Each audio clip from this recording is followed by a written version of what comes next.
Bonjour à tous.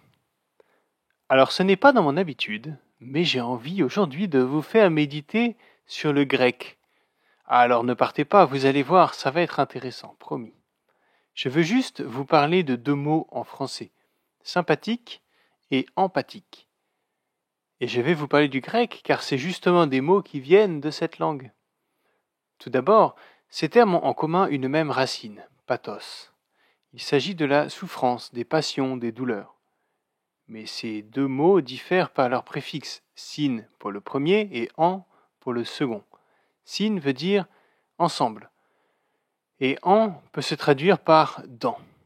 Si l'usage classique de ces deux mots en fait des synonymes, il est bon de garder à l'esprit qu'il s'agit de deux logiques différentes qui nous permettent d'aborder la souffrance de l'autre de façon différente. Être sympathique, c'est ressentir la même émotion que ressent l'autre. C'est partager sa souffrance, mais aussi ses joies. Être empathique, c'est se mettre dans la peau de l'autre et comprendre qu'il vit une émotion sans toutefois s'approprier la situation de l'autre.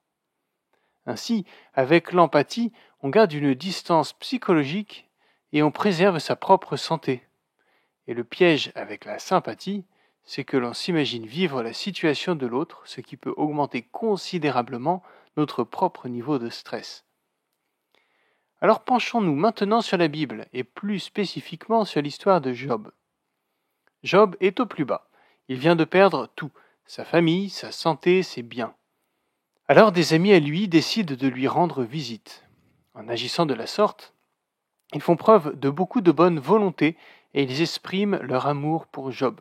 Mais voilà, après avoir passé une semaine jour et nuit au chevet de Job, sans parler, ils craquent et leur aide devient un cadeau empoisonné.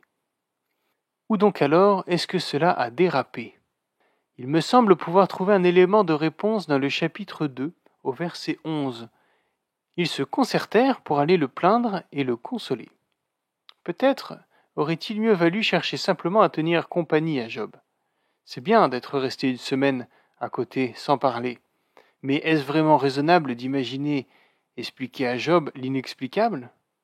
Est-ce vraiment raisonnable d'envisager que Job puisse faire un deuil en une semaine ? Ce type de situation ne se gère pas sur le court terme. Le deuil est un processus qui est long et important.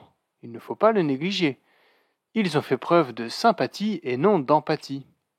Quand nous avons des proches en souffrance, nous pouvons être d'une grande aide en tant que présence. Mais c'est la personne qui souffre qui doit affronter ses souffrances. Nous ne pouvons malheureusement pas faire ce chemin pour lui. Mais nous pouvons le faire à côté de lui.